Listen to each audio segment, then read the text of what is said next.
when you reframe it that way, what do you realize? You realize you've been doing that your whole life. And you have changed how you do it over the course of time. You've refined it. You've gotten better at it. You are a public speaker. It's time to pivot in your confidence, career, and compensation with the 5-Minute Career Hack Podcast every Monday and Thursday. Now, get ready for a special interview curated just for you. Welcome back to the 5-Minute Career Hack Podcast, and we have another powerful interview for you today. But before we get started, do me a favor, hit the subscribe or follow button. This helps us with our mission to share these career and life hacks with the world.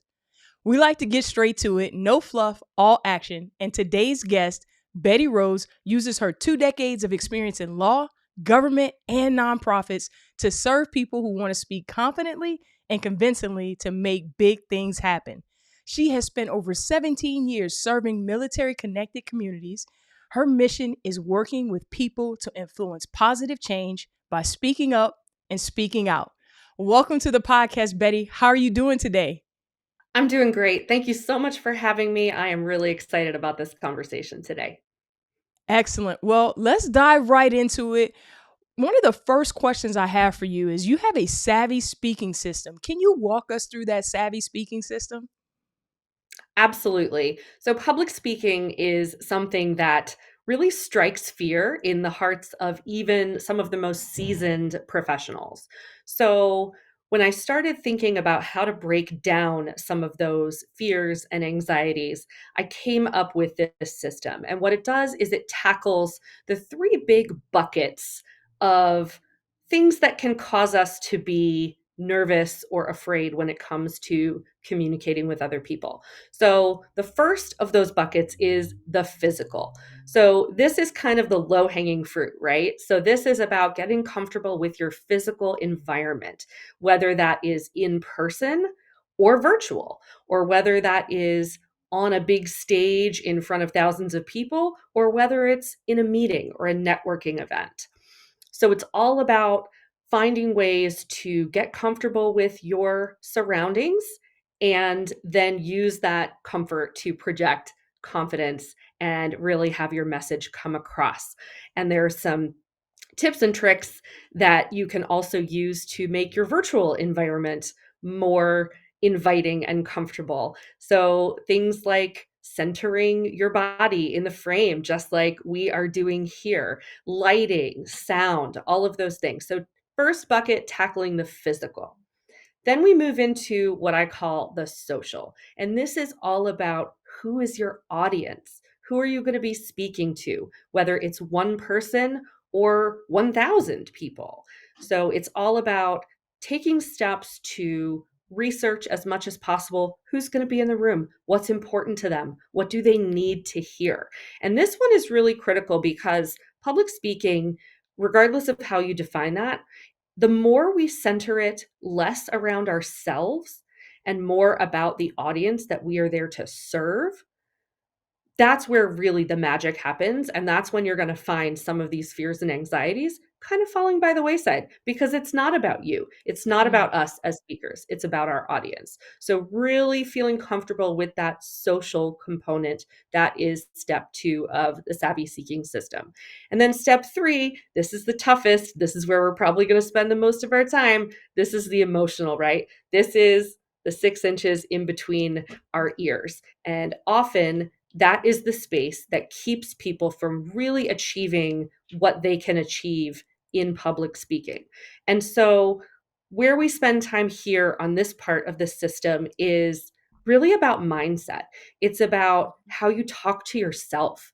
It's about putting yourself in situations that are going to bring out your confidence and really allow your message to take center stage. So some examples are power ballads, listening to music that either pumps you up if that's what you need, or calms you down if that's what you need.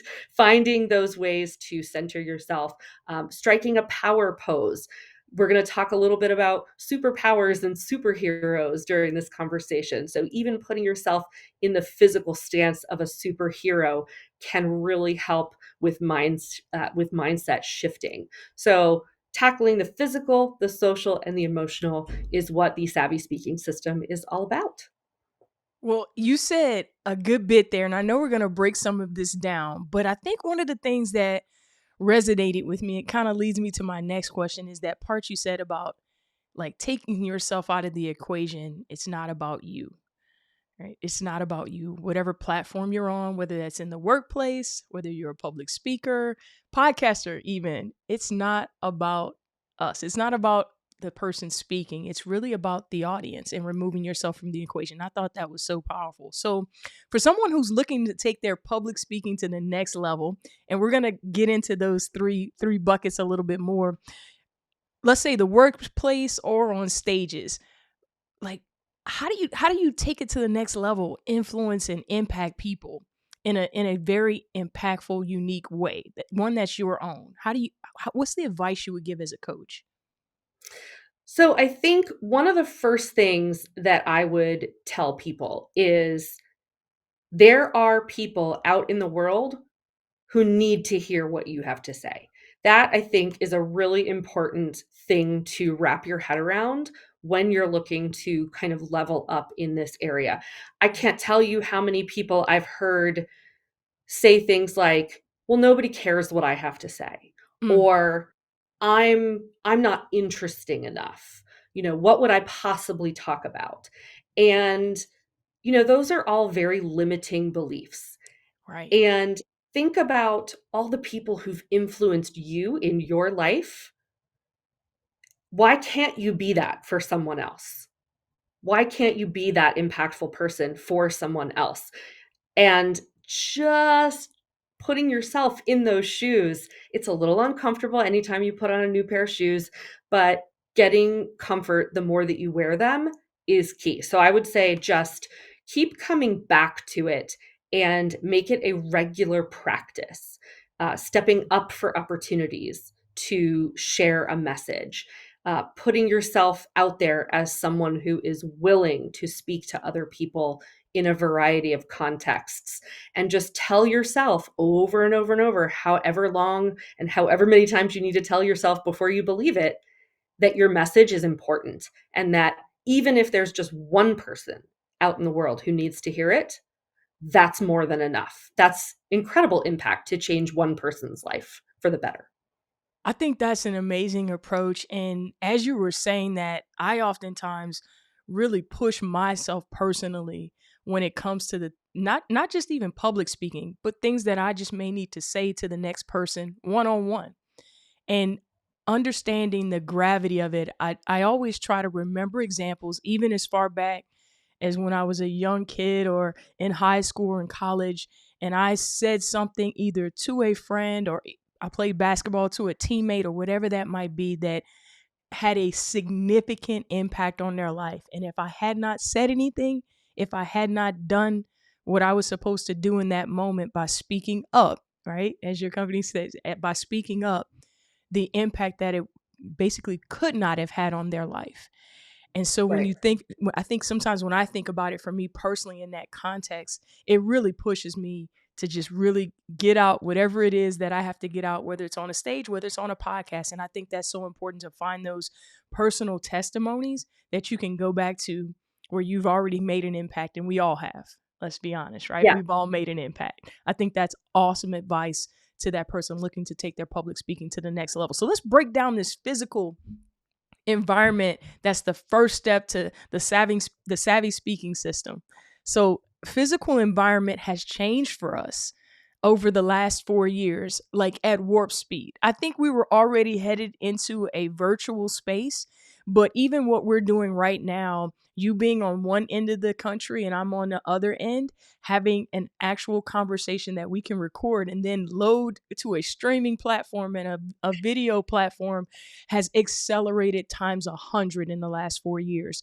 So I want to talk about both that in-person connection and that virtual connection and talk about some of those things that are so important. I know you mentioned lighting and centering yourself, but what are some other things that you could share with the audience that could really help take their speaking to the next level just by understanding their physical environment? Yeah, I think one practice for virtual speaking that's really important, and you're totally right. We are doing more virtual speaking than ever. Meetings, podcasts, even keynote addresses for conferences can happen virtually, which is really exciting. But it is something that requires a little bit of a different physical touch than standing on a stage behind a podium. So for virtual, I would say the two most important things to really lock in on are lighting and sound. So for lighting, I always suggest the best thing you can do if you're going to be doing any kind of virtual speaking, find the light in your home. So right now, I'm sitting facing a window that has natural light coming in. That is the best way to light yourself.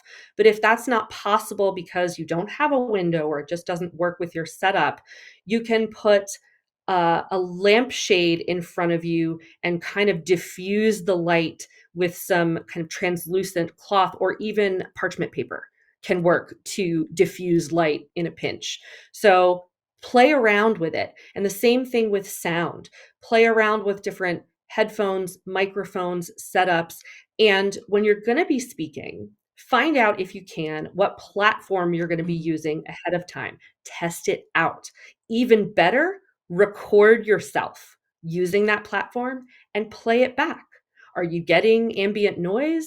Is there a weird kind of flash of lighting somewhere in the screen? Doing that kind of pre-work will make you more comfortable in your environment and will make sure that your audience is not distracted, because bottom line, it's your words that your audience needs to hear. It's not your shiny forehead or, your weird refrigerator hum.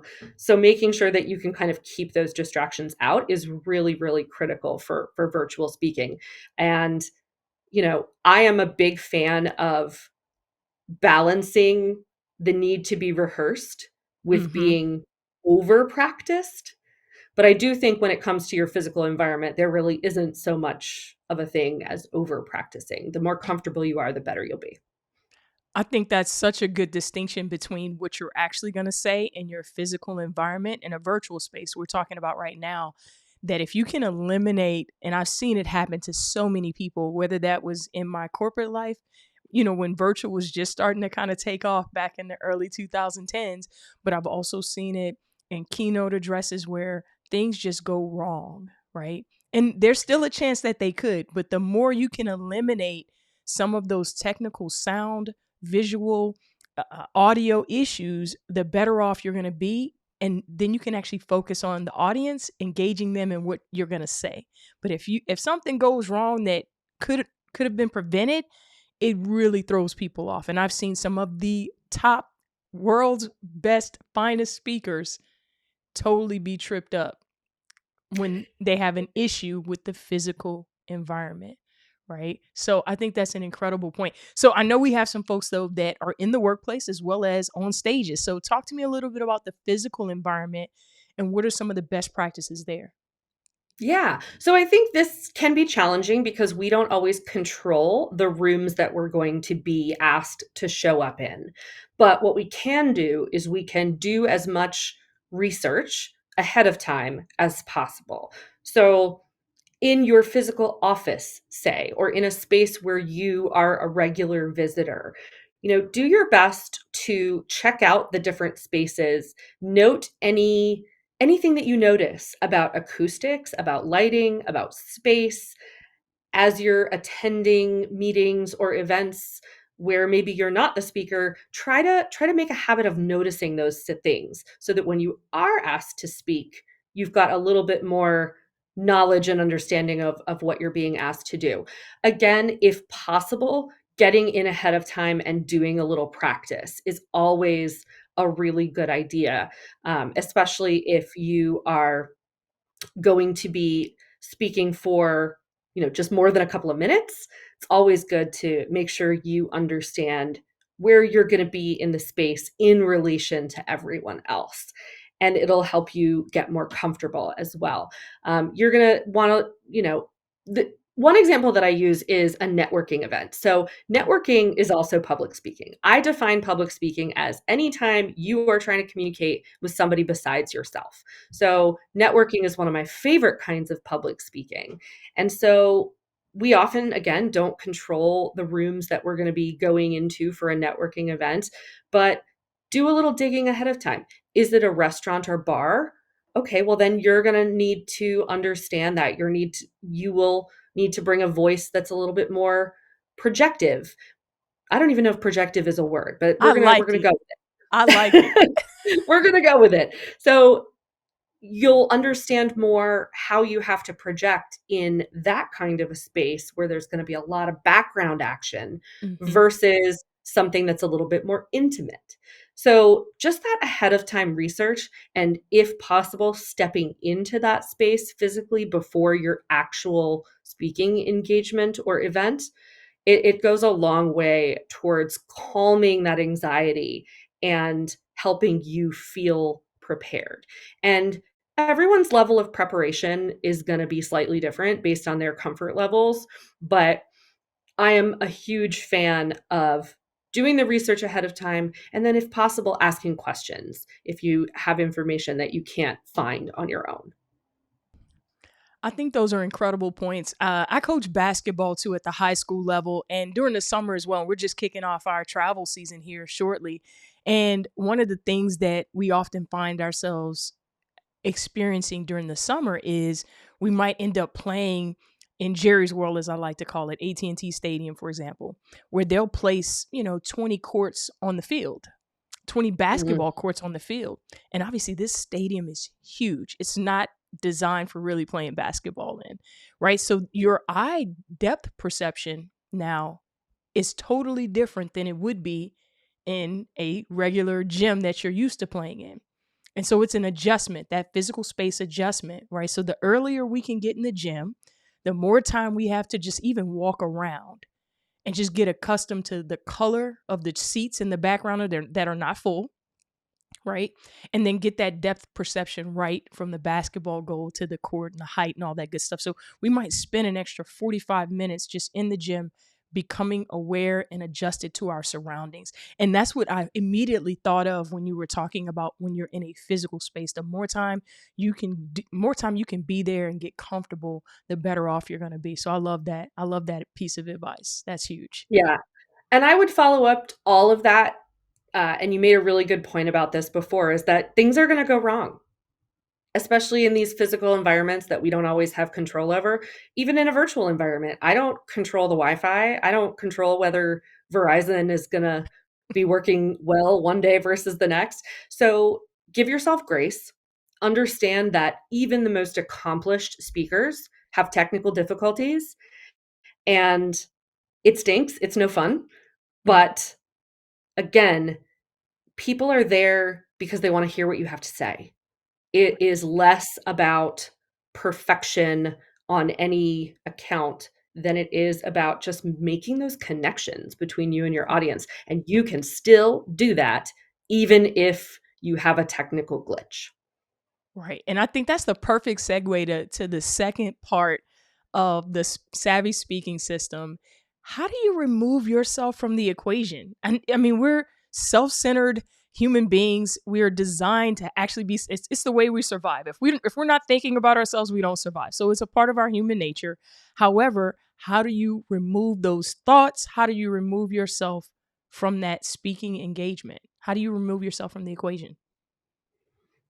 That's such a good question. And it's a delicate balance, right? Because you still need to be in tune with yourself and you need to be properly centered.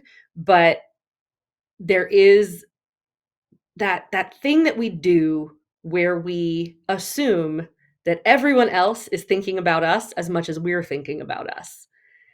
And that's just flat out not the case. So It's it kind lies. of it takes a little bit of practice, but nobody is thinking about you the same way that you're thinking about you. We are our own toughest critics. We are obsessed with ourselves. Like you said, it's how we're built. And so put the shoe on the other foot. think about when you are in an audience and you're listening to a speaker. You're there again, just like we were just discussing. You're not there to, wait for them to mess up. You're not there to be staring at the pimple on their face. Right. You're there to hear the message. And so that is true about your audience as well. And so just really repeating that to yourself is key. Think about when I ask people what their fears are about public speaking, a lot of what I get is in the line of, I'm afraid that they'll be judging me, the audience, or I'm afraid that I'm going to look stupid, Mm. or I'm afraid that they'll think I don't know what I'm talking about. And you hear that. I'm afraid, me. It's just that's a lot of direction that isn't actually being centered around you. What I like to say, I heard this and I cannot remember the speaker's name who I heard it from, so I'll apologize for that. But she said something that really stuck with me that I have repeated with my clients since. Stop trying to avoid unavoidable judgment. Mm. That's a lot of that fear. We are judgy creatures, humans. There's always judgment happening. And so the more you're able to just get right with that and put it somewhere else, that is a real big help in terms of taking yourself out of the equation. So what if they're judging you? So focus on making sure that your message has impact, and then they can judge you based on the words that you say rather than what you look like or any other kind of surface level thing. So I think it's just a repetitive thing. We get better at things that we do over and over and over. So Yeah. to talk to yourself over and over and over about the fact that you're there to deliver a message that people need to hear. I think that's so good. You're basically, let me just face this head on. I'm already thinking it, right? I'm already concerned about being judged or what people are going to think. Let's just put it in the atmosphere. This is probably going to happen. Let's just face it. And how about we go get more of it? Like, I feel like, I want to be a coach here in the moment. I oftentimes have to tell my young players this, and I use them as an example all the time because they provide me so many lessons about team and leadership building every day, almost every minute of the day. But well, what if they're not open, or what if I don't make the shot, or what if I lose, or what if this happens, or what if I'm not shooting well, what if I'm not? It's just these. I mean, it's constant, you know, or what if this doesn't happen? Okay, now what? We're gonna go do it anyway. But what we're Right. gonna do is we're gonna prepare. We're gonna prepare for every scenario, right? And as long as we're prepared for every scenario, take the shot and let the Yeah. chips fall where they may. Take the shot and let the chips fall where they may. Is Yeah. kind of our 100. motto. So I love that. Just bring it to the forefront. Let's just own the fact that this is probably what's going to happen based upon our human nature. I love that. I love that. That's such a good thing there.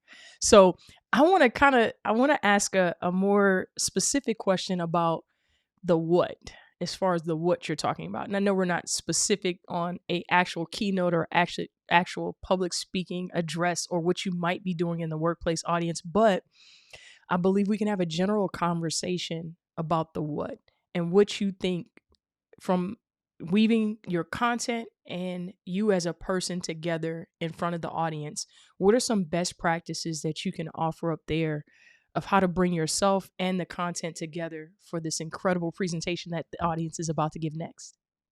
Oh, this is such a good question. So, one of the biggest things that I want to put out there first is please understand that we all sound different when we speak versus when we write. And understanding that is key to making your content and your delivery really truly authentic to you, Mm, because that is what makes an impact. is when people get up in front of other people and show up as their authentic selves. The more often that we do that, the more people who do that, the better off Mm, we all are, because it's no fun to live or work or speak through a mask. right. And so, a lot of people, especially when they're first starting out with public speaking, they will sit down at the computer and they will write a speech or a presentation. And that is a perfectly fine place to start. But you do have to then bring into that the spoken word, your inflections, any, Mm, accent or pronunciation, or even just syntax and flow. Everyone has a different style when they speak, and that doesn't necessarily come out in the written word. mm, So, regardless of how you start, whether it's writing something word for word or outlining or any kind of combination of strategies, just really lean into the fact that you've got to make sure that what ends up coming out of your mouth, even if it might have looked and read amazing on a piece of paper, it may not work in the mm. spoken kind of universe. So this is where finding that balance in rehearsal is really key, because that's how you're going to figure these things out. And the more you can rehearse with an audience that's familiar to you and who can give you really good feedback about, does this sound like me, or does it sound like I'm up there reading something that should be for someone else? People who know you are going to be able to help you figure that out and are going to help guide you towards the thing that sounds actually like you. I think that's the number one piece of advice for sort of meshing that content and delivery, is just not relying just on the written word to get you there.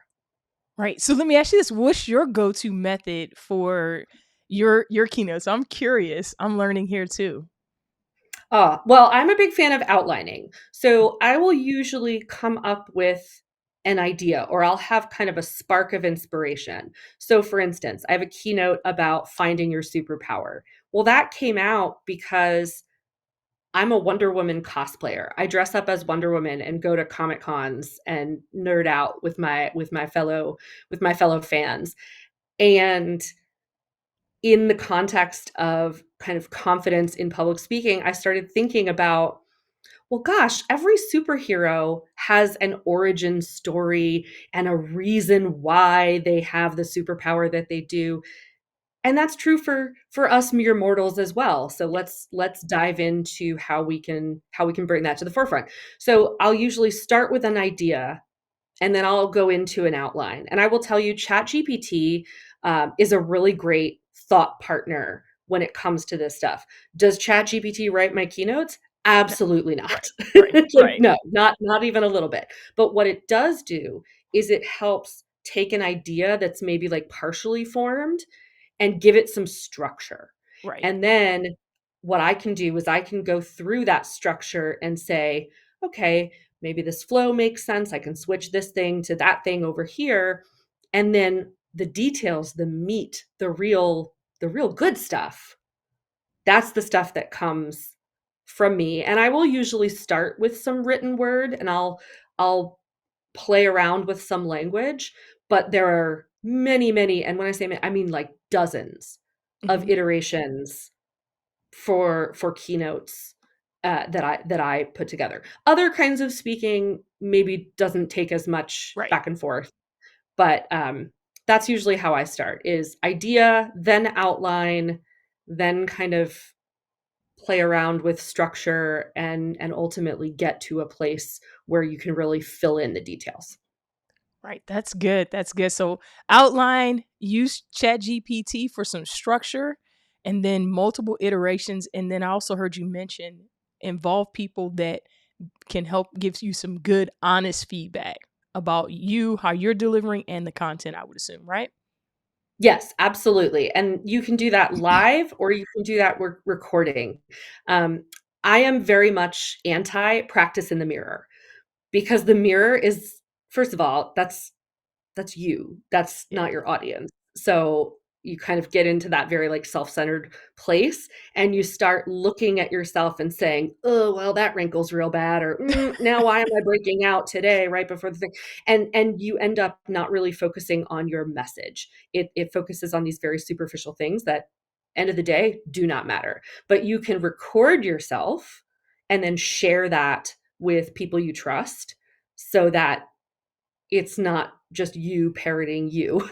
Right, right. I love that. That's great advice. So, as we start to wrap up this interview, one of the things I like to do, and I'll share at the end of every interview that I do, is ask the guests to provide what they believe are, the final 5 words that they can offer the audience that will impact them the most. It could be a quote, it could be a mantra, it could be just five, even 5 individual words, whatever that might be. So, I'll share that with you while I ask my last question. If you could give one piece of advice to someone who is embarking on either I'm trying to get to promoted to the next level, right? And maybe I've got to do something from a presentation standpoint to get that done, or I'm going for an executive role, and part of what I'm going to have to do is talk in front of boards and things of that nature and really connect with them. Or I'm in the public speaking networking space. What's the single most important thing that they can do right now, to make the biggest impact on what they're about to do next? That one thing that if you could leave the audience with, that, hey, go do this and you're going to see results. Well, I think for me, and what I've seen from my clients, it's a simple reframe, and we kind of alluded to it earlier. Public speaking, that phrase is scary. So I would say the most impactful thing that you can do to really level up in this area is reframe that. Mm, Public speaking is just about sharing a message with another person. And so when you reframe it that way, what do you realize? You realize you've been doing that your whole life. And you have changed how you do it over the course of time. You've refined it. You've gotten better at it. You are a public speaker. mm. And so reframing it like that, you can see that you have oodles more experience in it than you give yourself credit for. And simply tapping into that understanding can be a game changer in terms of your confidence and comfort level with putting yourself out there and letting it be known that you want to stand up and share the message. That's good. So what I heard you say there was, regardless of the fact that I might not have done what I'm about to go do, that specific speech or in front of that specific audience, I have basically uh, a repository full of examples of where I've done exactly what I'm about to go do now. I've got thousands, if not millions, of examples in my life story of where I've done a phenomenal job communicating with an individual, small group, or even large group, and made an impact, influence, or got something done that I wanted. That's what I heard you say there. Exactly. Bingo. Well, I sincerely appreciate you taking the time, Betty, to be with us today. And I'm going to leave some information on ways to connect with Betty in the show notes or in the description if you're watching us on YouTube. Be sure to subscribe and share this video with someone that you believe it may help them today, because public speaking is the greatest fear in the world, believe it or not. Not death, not any of the other things, snakes like mine, or heights for some people, but it's actually public speaking. So share this video with someone that you feel like it'll benefit. And I'll ask Betty as we wrap up to give us her final 5 words. Well, I think I have it in 5 words, actually, which is remarkable for a professional speaker. We have all the words. Right. So I think the 5 words are: the world needs your message. Oh, I love that. The world needs your message. I hope you heard that. I hope this episode blessed you. And as I always end every podcast, I love you and I'll see you soon. I truly hope you enjoyed this episode as much as we enjoyed doing it for you. However, it doesn't have to end there. Come on over to our Facebook group community right now for free. You're going to get exclusive content that we weren't able to include in this episode as well as past episodes. We've got challenges, we've got research, we've got lives, you name it, all for you in bite-sized chunks so that you can continue this development journey. Go ahead, click the link right now in the description show notes, and we'll see you there.